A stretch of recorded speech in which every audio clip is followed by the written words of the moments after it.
good morning, good afternoon, and good evening, depending upon on which part of the world you are in. I want to welcome you all to this webinar. India has become famous and well-known for the digital revolution. And there's no question. In fact, it is almost like a cliche to suggest that digital revolution had significant changes in the various sectors of the economy, as well as society, whether it is healthcare, education, so-called fintech. You can take anything, tourism, entertainment, any sector has been profoundly influenced by the digital revolution. And India has been at the forefront of it. I think few people will appreciate that India has more than 1 billion cell phone subscriptions. Obviously, in a population of 1.4 billion people, many have more than one cell phone connection or a line. That's about more than 77% of the population. The numbers, the last time I looked, there are close to 700 million people who are internet users.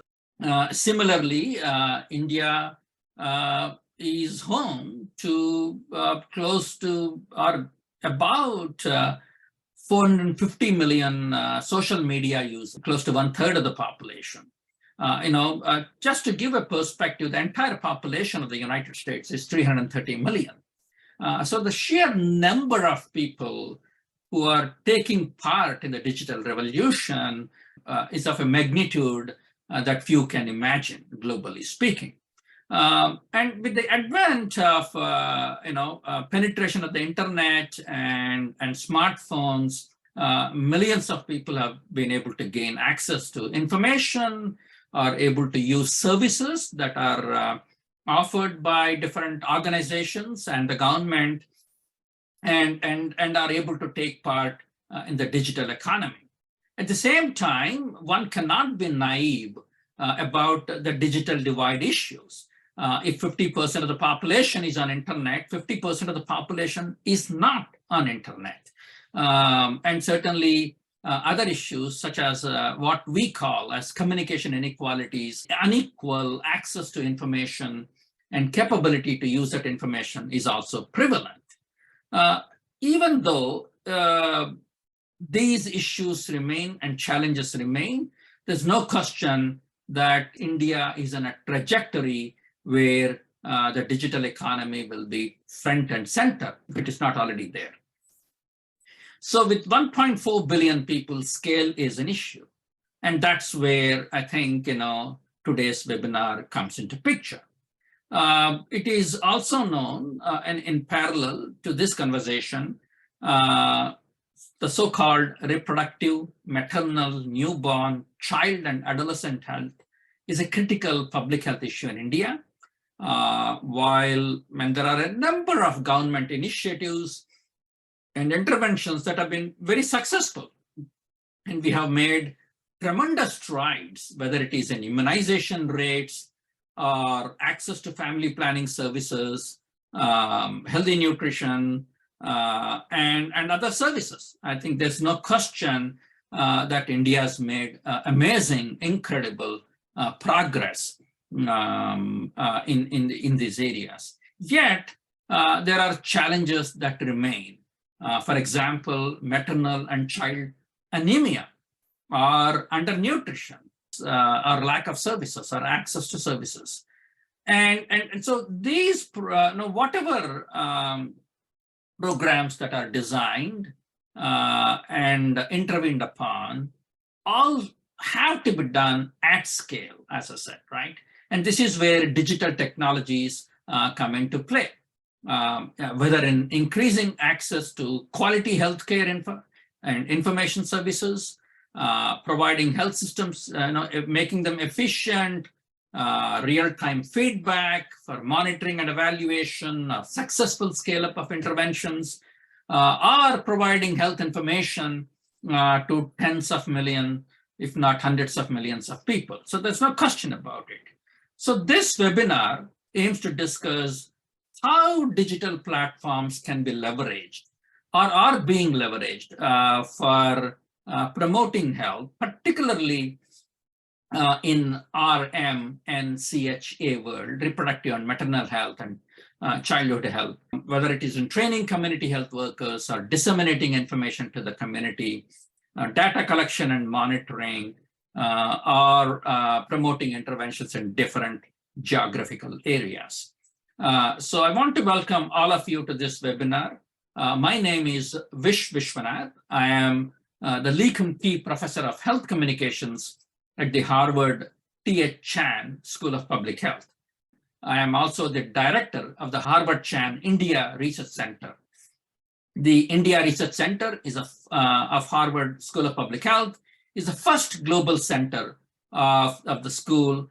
Established in 2015, the center has 3 strategic goals of research, facilitating research, training, capacity building, and translation of evidence to influence policy and practice. The center provides a platform to facilitate also faculty exchange and partnership with different governmental, nonprofit, and for-profit organizations.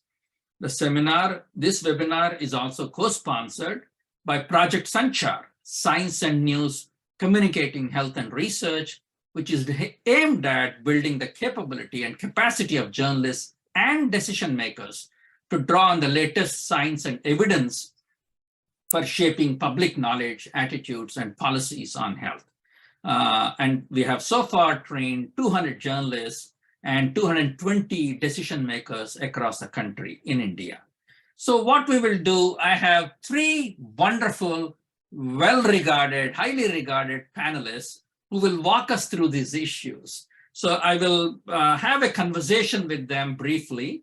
And after that, I will introduce them. I'll have a few questions for them. They'll make some opening remarks. After that, we will open up for questions from the webinar audience. My request to the audience is please put your questions in the Q&A, the question and answer box. One of our team members is collecting these questions, and she will help me in answering asking the panelists these questions so that you can get the answers.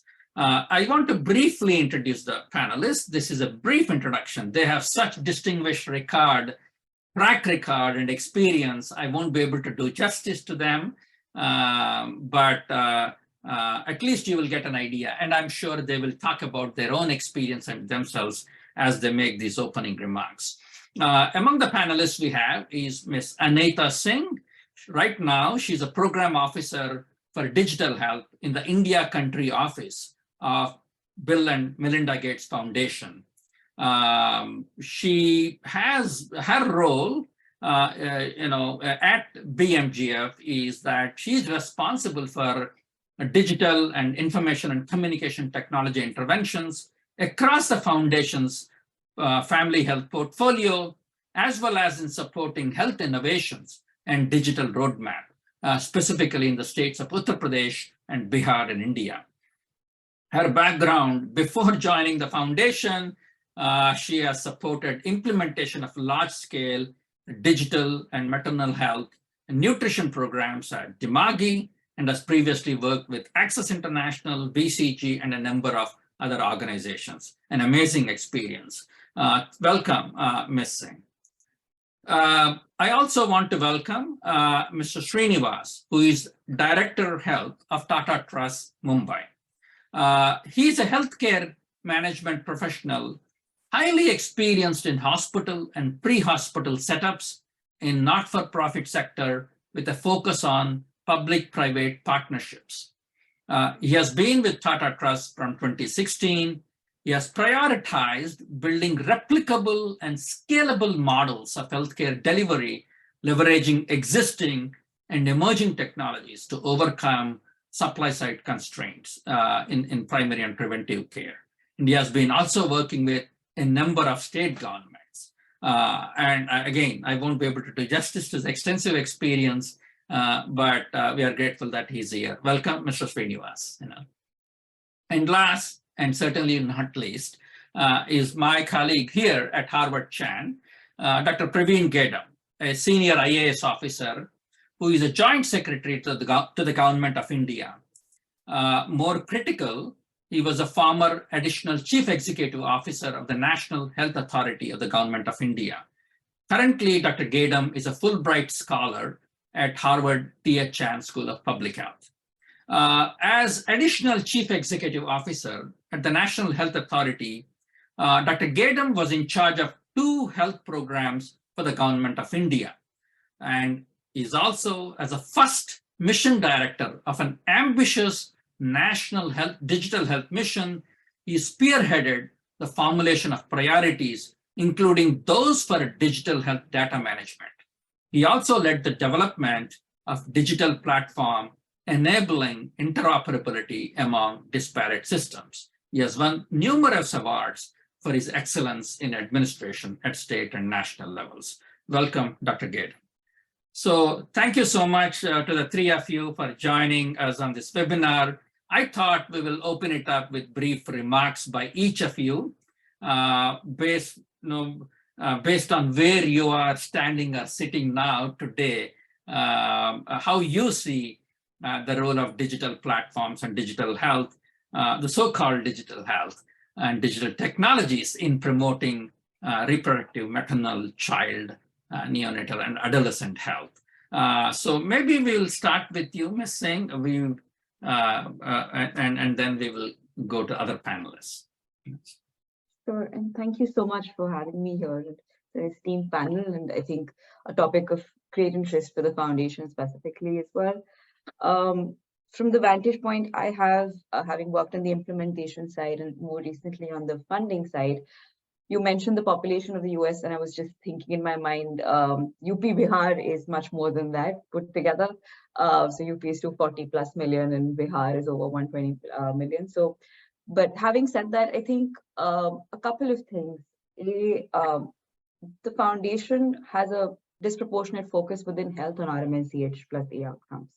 And the reason we work in these 2 states, specifically in India, is to be able to promote active progress in the SDGs. And only when these 2 states do better, can India do better, and the world SDGs can actually get better. So I think firstly, just from a core, focus area perspective, this is a priority for us. The way we support, as most folks in the call may know, is that we provide support through technical interventions layered onto health system strengthening efforts on existing government programs. And that's where I feel digital plays a role. And Professor Vish, you already mentioned around whether it is job enablement, whether it is communications capacity building training, whether it is supervision, whether it is data-backed decision-making. And I saw on the chat as we were going along, somebody else already mentioned siloed systems and how these 2 should be talking to each other. And we have Dr. Gedam on the call, who's actually helped us drive this path with the interoperability that the ABDM framework provides. I think from our vantage point over the last 7-8 years as foundation and our support on digital in India, specifically in health, we've moved away from supporting app development and platform development and system development to actually providing technical expertise from a design and architecture standpoint, and now moving to the whole digital public goods and digital public infrastructure perspective, keeping in mind these core outcomes as we go along. I think the key learning has been that till you don't have a job aid, which is used, has actually been catering to what the need is rather than being, an additional workload for the end user, whether it's in the provider side or from a citizen side. I think that's where we've seen that we should be playing a role to enable such design workflows to come in. The second thing I think that has become a key focus area for us is to build the local ecosystem and capacity for the government to tap into to be able to be supported rather than, relying on partners coming in from different directions. I think having specialist partners to support them makes sense, but having the core expertise built in for them to be able to tap into from a sustainability standpoint is a key focus area for us.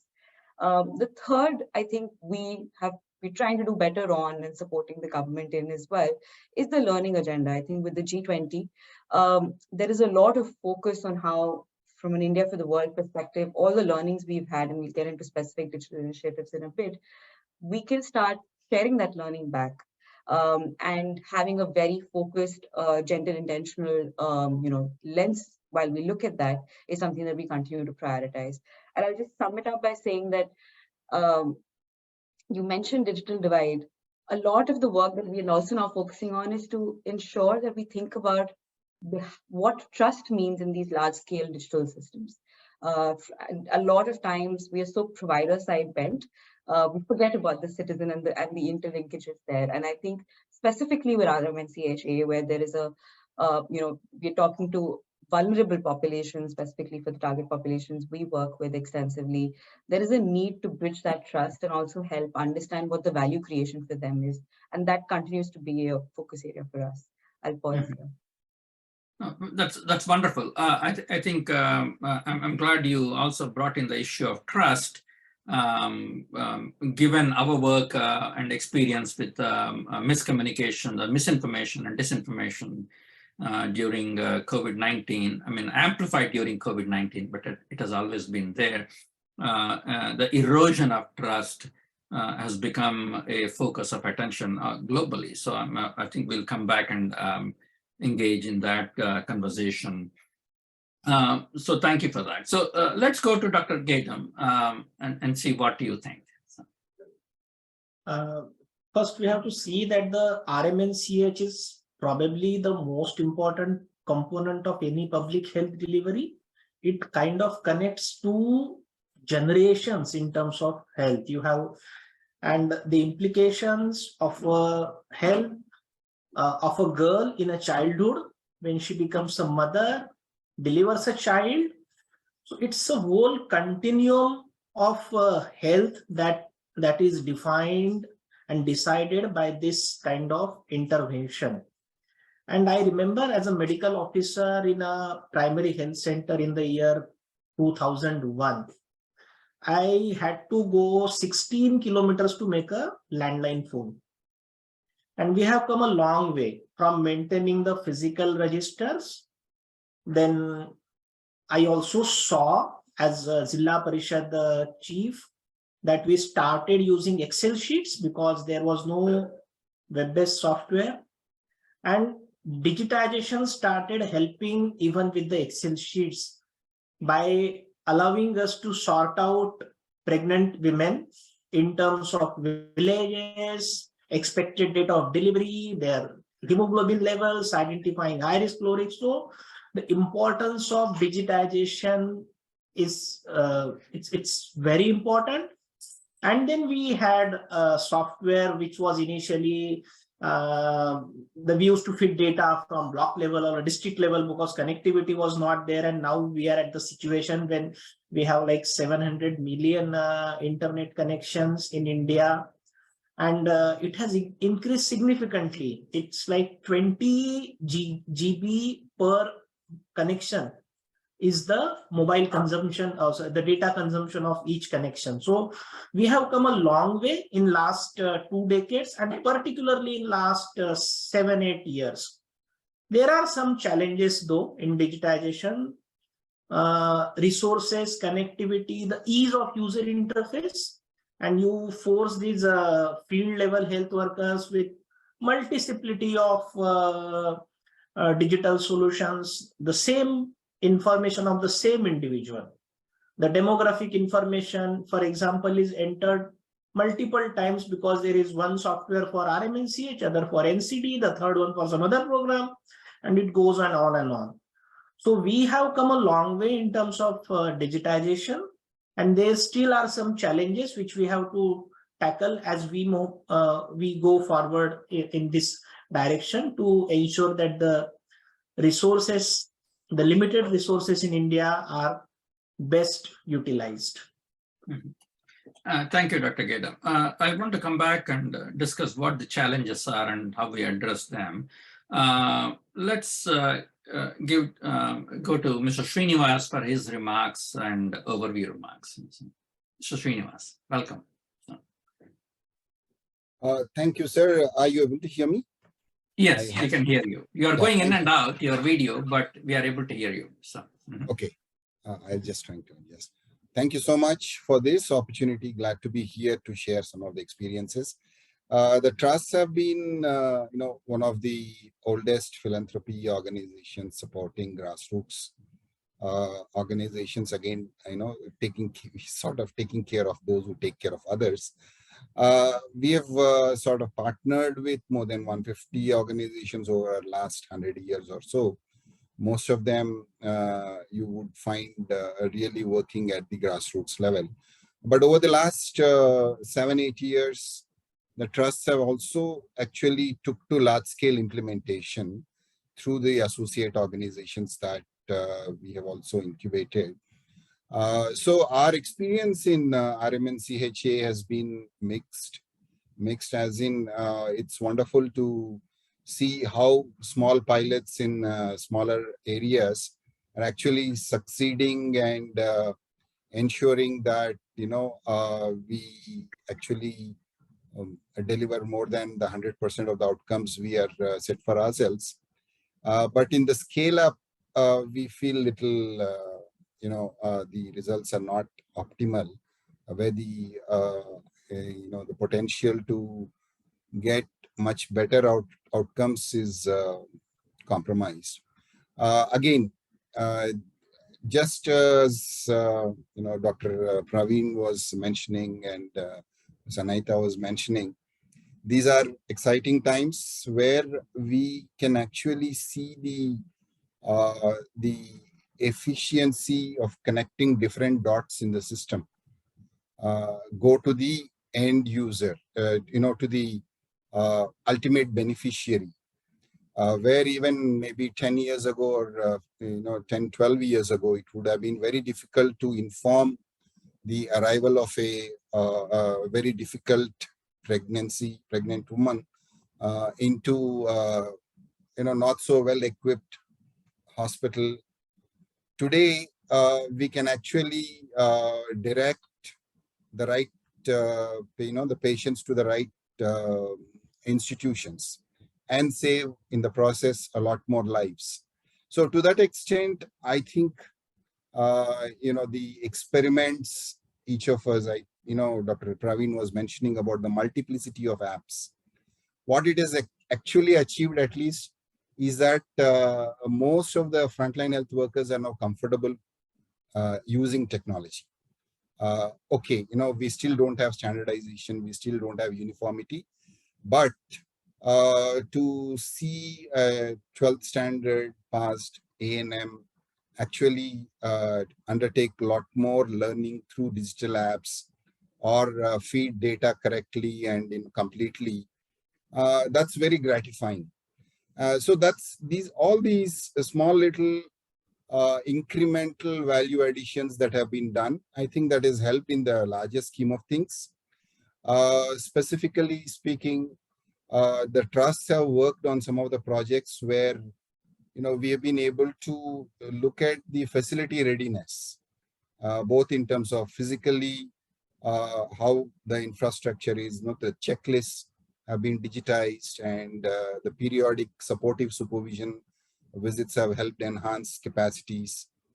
Supply chains have been improved, all towards ensuring that the outcomes are much, much better than what they were before we intervened. Similarly, again, working with BMGF and a couple of other partners, we launched a fully digitized labor room Asman program, which actually showed at the end of 3 years in about 80 facilities in Rajasthan and Madhya Pradesh, that 50% of the preterm deaths have actually been averted because of the adoption of technology and sharing of the data from lower level to the higher level, seeking help from the higher level at the lower level. So these are pretty exciting ways in which technology has helped, digitization has helped. Given that we have still not explored the IoT, the AI, and a metaverse kind of things, I think a lot more can be achieved through the right infusion of technologies, digital technologies into the care practices that we have. I'll stop here. Thank you so much. I think the three of you provided a lot of fodder for conversation here. So just to the audience of the webinar, again, please put your questions in the question and answer box so that we can pick them up from there, and I can post them to the three panelists shortly. So let me ask each of you. There's no question, and you all talked about this, that there have been transformative changes in healthcare delivery and the systems as a result of the so-called digital revolution. But now that we are at a particular point of view, I'm curious what you think are the challenges.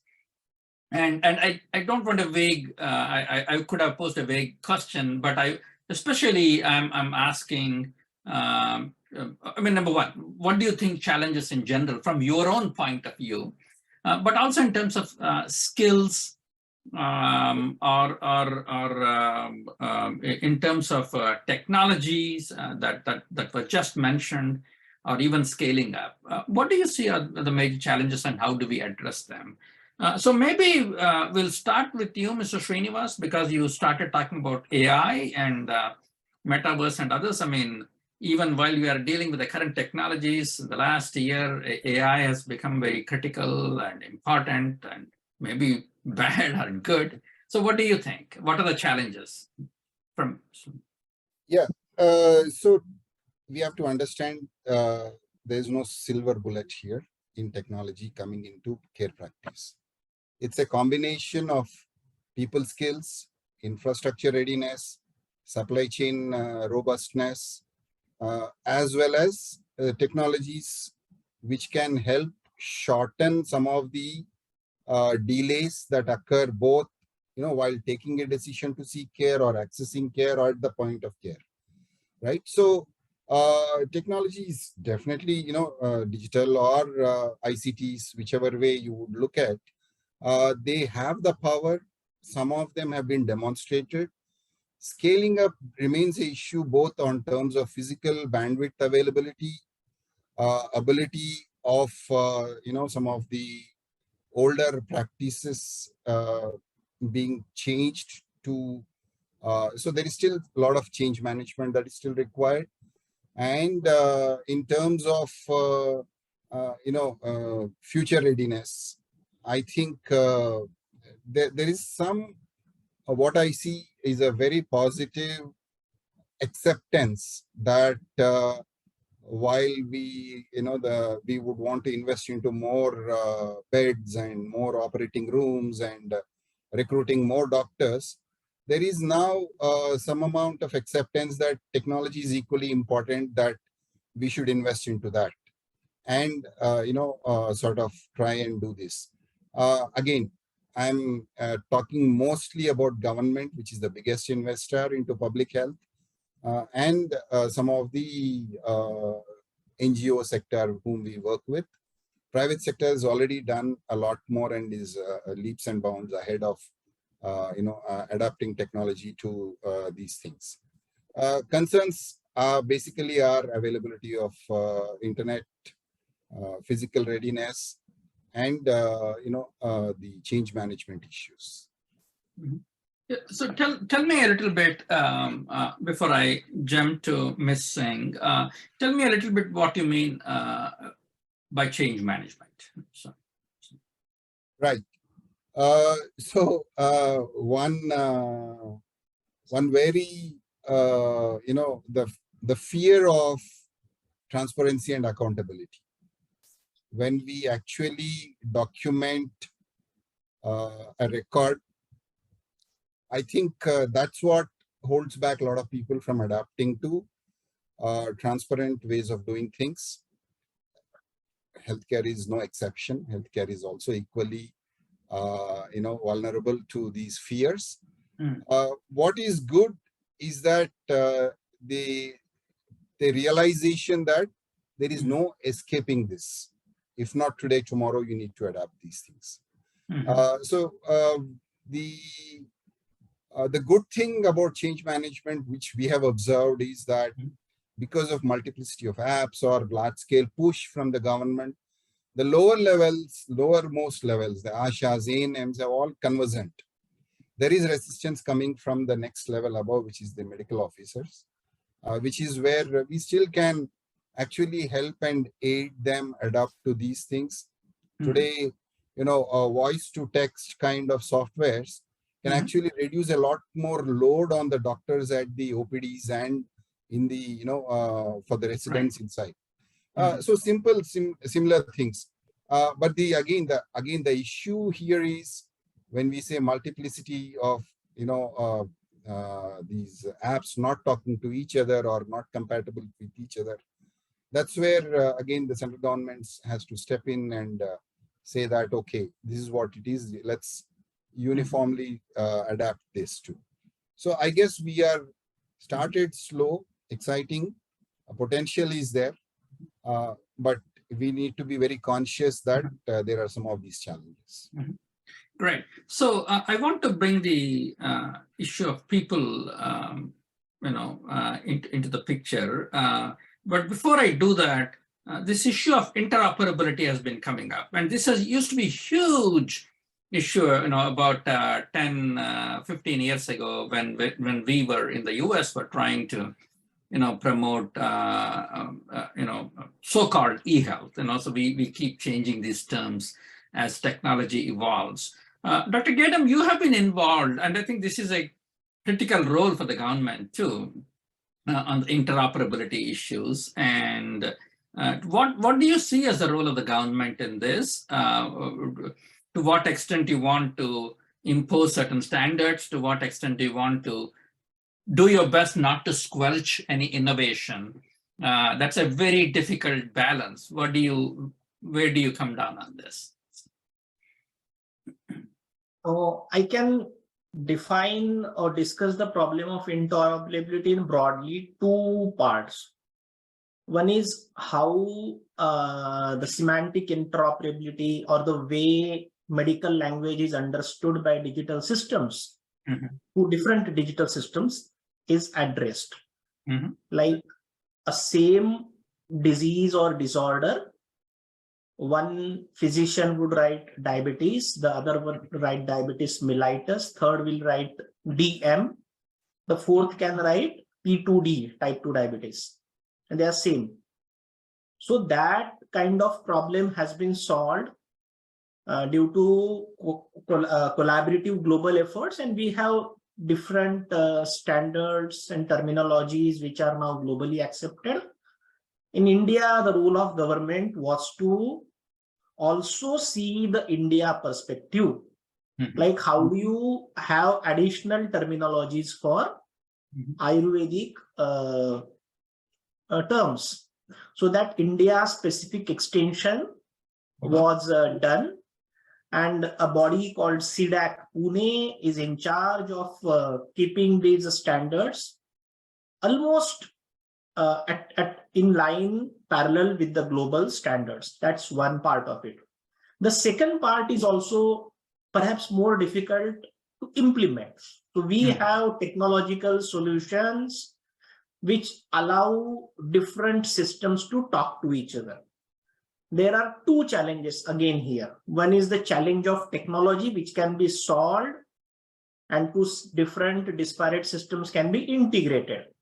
And the second challenge is the challenge of business, or actually whether these owners of these platforms want to get integrated or not. And forcing them through can have a problem of creating a resistance or false narrative, which can also lead to political implications. So we have to create a right set of incentives so that all these technological solutions can come and talk to each other. So because of this, Government of India said ki this will be a voluntary initiative. You may or may not want to integrate. But most of these actually want to integrate, and to facilitate that, a very important role that was played by government is to create certain digital public goods on the top of the famous Jam Trinity of India now. So we have a layer of health ID, unique health IDs. And so far we have given it to 390 million Indians, again, surpassing the population of all but only 2 countries in the world. And so this health ID, along with the health information exchange, which includes a consent manager, a digital consent manager. And then into these health information exchange and consent manager, all these different disparate systems I talked about, they can integrate. And they follow that principle of SNOMED and ICD and all that. So 600 such solutions are getting integrated. And the role of government is actually this, to ensure that a common good is made available. I also want to add that we are not averse, the Indian government is not averse to additional health information exchanges if any private entity wants to come. And in this whole thing, health being the most sensitive data that any person has, and we have to also ensure that it should be seen to be secure, not only be secure, it should be seen to be secure. So we said that this health information exchange of the government will not store any data. The data will reside in respective systems, which is a kind of a decentralized or a federated architecture of storage. And the consent will be granular and purpose specific and person specific, so that the only that data for which consent is given, it flows to the other system. So this whole architecture was built in such a way that concerns of privacy, security were taken care, and at the same time, this interoperability was facilitated. So this was the role played by it, and we had to change some design of the architecture as we moved along from 2020 to 2022.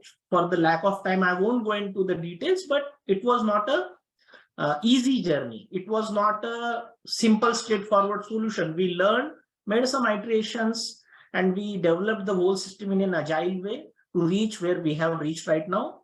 And we are at the point now, we have around 270 odd million records which are linked in this ecosystem, which is created because of the National Digital Health Mission, or now we call it Ayushman Bharat Digital Mission of India.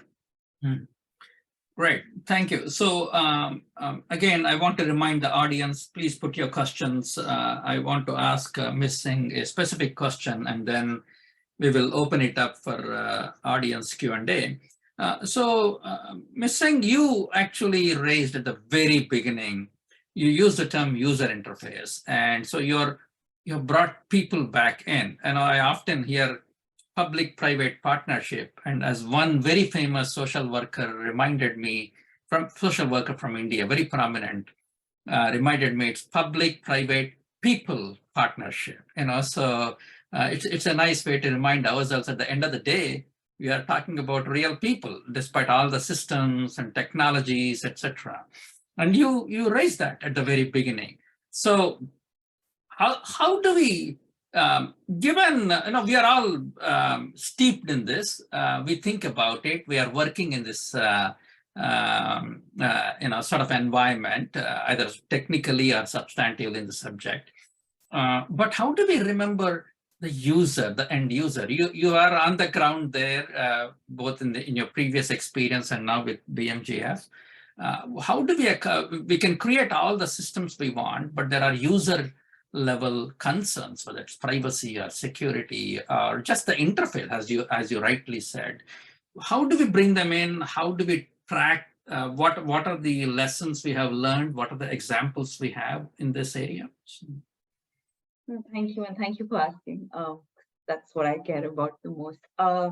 So, I mean, like you said, public-private people a simple way to also look at it is tech process people, right? Mhm. I think tech is something that we will continue to solve for, and we are solving for. And I think NHA did and Dr. Praveen just mentioned how the journey was. I think they also did a very fantastic job of having different stakeholders in the room as consultative processes to be able to actually take this journey forward.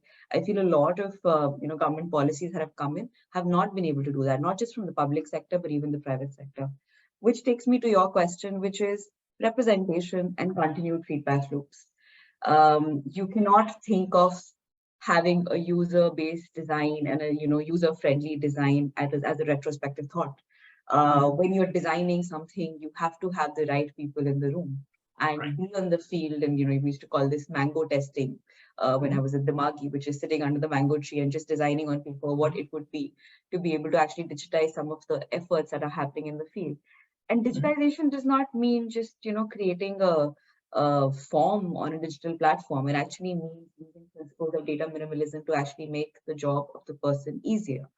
And I think there are examples to testify some of this. I think the TECO platform, which has been scaled across all ASHAs, ANMs in the state of Gujarat, has actually had RCTs done, which demonstrate impact on IMR, and the NFHS actually accounts for that over the last 10 years when they've used this platform at scale to be able to say that, hey, this was something designed by the people who wanted to use it. And that's something that they found value in.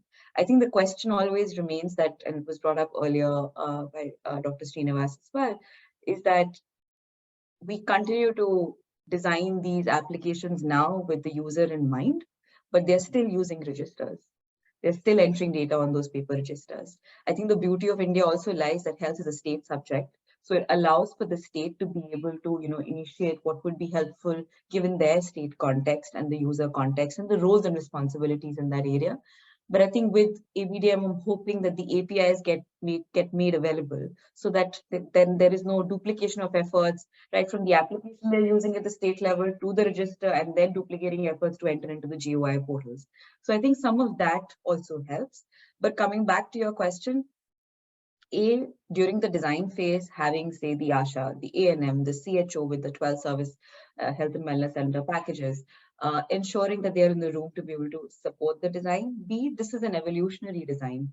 So when you're thinking about interlinkages, not just at the primary care level, but at the secondary care level, and we talked about change management, the forward-backward linkages for example, a high-risk pregnant woman, we need to be ensuring that we're hearing from the field what works, what are those pathways that would be helpful for them to be, customized, configured in the platform so that those workflows become effective for them. The last one I just want to mention is, we spoke about phone ownership and it increasing.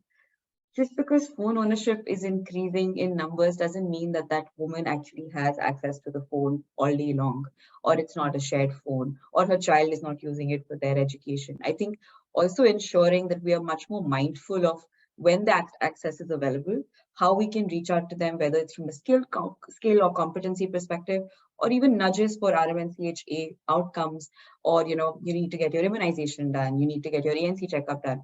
I think those kind of thinking coming into the platform to be able to actually trigger nudges, behavioral change is something that actually helps the platform get better. So yes, those are some of my thoughts. Mm-hmm. Great, thank you. So we often, in my own work, we focus not on those who are taking advantage of the digital revolution. It's not a, people from shopping to whatever, they do it very conveniently and comfortably. But those who are unable to take advantage of these developments, and various terms are used, digital divide, digital, communication inequalities as we use it, are a variety of issues. Even in the US, during the COVID-19, while there has been a profound transformation in terms of how people work and play remotely, there were communities and neighborhoods left behind because of varieties of reasons, especially around technology. I'm just curious if each of you, how do you think about those who are less fortunate than us, who are, for a variety of system reasons, are unable to access and utilize these technologies. So let me give you 30 seconds to a minute each. What is in front and center of your mind when you think about quote unquote socially vulnerable communities, whether it's geography, class, or caste, or race? How do we address that? It's not that everybody is able to equally exploit this. Maybe we'll just, because it's important to put that issue, front and center, I think. Maybe we'll start with you, Ms. Singh, and then go to other panelists. Sure. 30 seconds might not cut it, but I mean, firstly, very tactically, we think about offline functionality and those kind of things, right? So that's like very basic, that the UI UX should be friendly. There needs to be offline functionality in what we're doing. I think the second part is, to the point I was trying to make around phone ownership, is that you do not know whether the access to SMS is better, a phone call on IVR is better, WhatsApp is better, or Facebook is better, what that mode or the channel is. So when it comes to communication and that's when NLP actually plays a role, so that we're as relevant to them from a language and a colloquial perspective as possible. The segmentation based on these channels and different channels that exist, and we've seen with the Kilkari Mobile Academy programs how IVR actually has been able to make a difference to ensure outreach. I think that's very important. To be able to reach different kinds of populations. We do talk about consent architecture a lot, but to my mind, even explaining what that means at the last mile is going to be something that we're going to learn along the way. Currently, when we are filling these forms on the app, when the frontline worker takes this information, she'll basically ask, this is the information, are you okay with it? And there's a checkbox, and she'll of course read it out, but that's the limit to the consent conversation, right? So when we're talking about health data, how do we create awareness around the care for it and where it's getting, registered, where it's going to be? The last thing I think, just as an example, is with telemedicine, I can't take away the people from this yet, right? So I think a lot of the assisted models for engagement could be a pathway which is digital in a way, to support some of these vulnerable populations to be able to access care, to think about accessibility, affordability, availability, whether it is a CHO-led assisted model, whether it's an ANM-led assisted model of, having that conversation with a doctor through an ANM or an ASHA's phone in the outreach. So I feel some combination of ensuring the functionalities are offline so that, internet does not become an issue for them. The segmentation based on how you can reach out using different multi-channel based approaches. And also the way you reach out, because the communication and the NLP kind of models will help you make it much more context specific. And some assisted models could be a combination to look at it. But I still feel this is a very simplistic answer. There are so many nuanced layers to this from a behavioral standpoint, from a context standpoint, which is what we're actually trying to get a little deeper on, to be able to, and it's not a one-size-fits-all answer anyway. So while we are developing these applications and we're saying we're skilling ASHAs, and a lot of ASHAs did not have phones. It's also not, this is the first time a lot of ASHAs are getting phones, because historically, a lot of our programs have done digitization for ANMs, but only pilots for ASHAs. And now we're looking at scale digitization to ensure enumeration happens at least consistently across. So I think it's a process, but that will be my initial thoughts to this question. No, great, thank you. I think that it's the question of where do you even begin, right? I think, and Dr. Gedam, I think just to expand upon that question.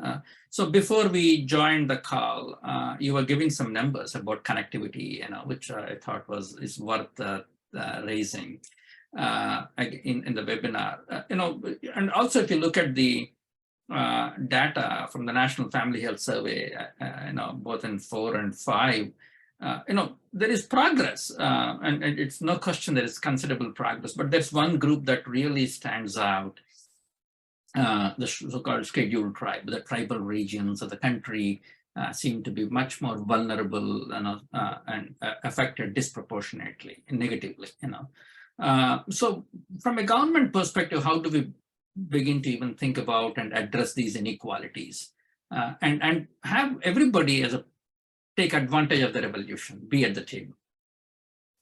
You have raised a very, very crucial point. And when this digital health mission was launched, the strategy document was published in around July or August of 2020. Mhm. And one of the 5-6 key principles which it mentions, such as privacy and interoperability, one principle is inclusivity, because of the way India is heterogeneous, large and all. And the pilot was rolled out in union territories such as Ladakh and Andaman Nicobar and Lakshadweep, which are like really, really disconnected from the mainland. I also, now we have out of 600,000 villages, 25,000 villages, this is last year's data, don't have internet connectivity, which has like 2 or 3% of India's population, not much, but it's a significant number of villages, and even 1% should not be left out. I also remember that this digital health mission was one of the reasons why undersea cable connection to Andaman Nicobar was expedited before so that because there were lots and lots of complaints coming from different parts of Andaman and Nicobar that we can't use, and same thing in Ladakh also.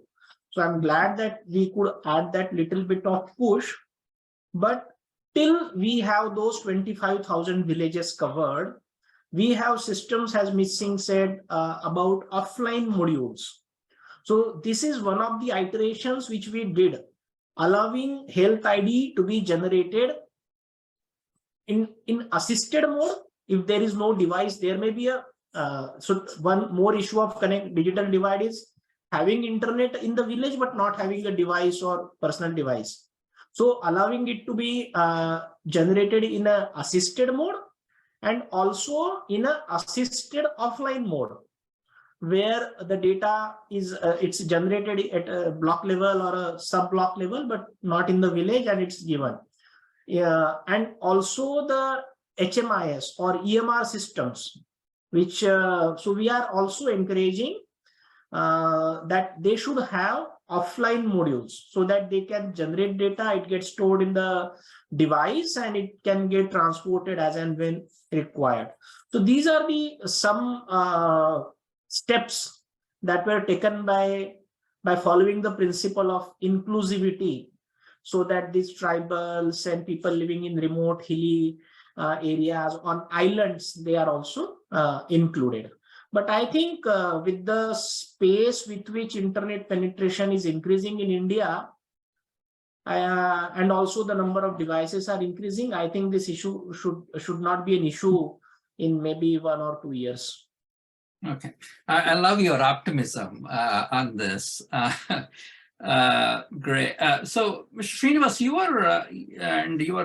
the trusts have been involved in addressing inclusivity too, very actively. So, how do you see this issue? See, for us at the trust, I don't think digitization per se overrides the larger thing. So whatever is good, whatever is needed will include, among other things, probably digitization, but that's not the only goal. Like I said, this is only seen as a tool towards enabling better healthcare for the disadvantaged. So to that extent, we do give adequate, wherever technology can help bring efficiencies, leverage what is already existing without replicating. I think to that extent, we would invest into these technologies wherever, and pretty optimistic, like, what Dr. Praveen was mentioning, if 2 years, if we are able to really interconnect and penetrate, would be very happy. For a lot of new technologies that are coming in, which will require bandwidth, which will require readiness to adopt technologies, These can be, if provided or if they're enabled, if the government can play the role of enabler, I think a lot more can be achieved a lot quicker at a lot less cost. Thank you. So we have just about 3 minutes left, and there are tons of questions coming up, but maybe I'll pose one last question, and if we can get to that, that would be great if all of you can respond to that, and then we can certainly call it a halt. As I said, we can run this for a longer period, but we don't have the time. So I think one question, which is a nice question to think about, how do you see the next decade unfolding in digital technologies? It's a very difficult question to answer in some ways, given the pace of change in the technology. But given your roles, I'm sure you're spending a lot of time thinking about it, planning for it, and doing something about it. So maybe each of you can take a quick 45 seconds or a minute, which is totally unfair. I concede that, to answer. Where do you see us going with the digital technologies to address this very significant RMNCH+A problem? So maybe we'll start with you, Ms. Singh, given your portfolio, and then we can go to others. Thank you. And like Dr. Srinivas said, I think firstly, digital is a tool to enable service delivery and improvement of health outcomes. I think sometimes it takes more center stage than it needs to. And I feel we want to, at least even at the foundation, we believe that we should use it as an enablement tool. It's one of the core building blocks among the health system strengthening building blocks to be able to support data coming in. I think before we move ahead, I think COVID, with all the loss and the grief that it got, gave us the impetus to actually realize and recognize that we need the facility registries, we need the professional registries, we need unique identifiers for for citizens, which had been, the case was being built for years altogether.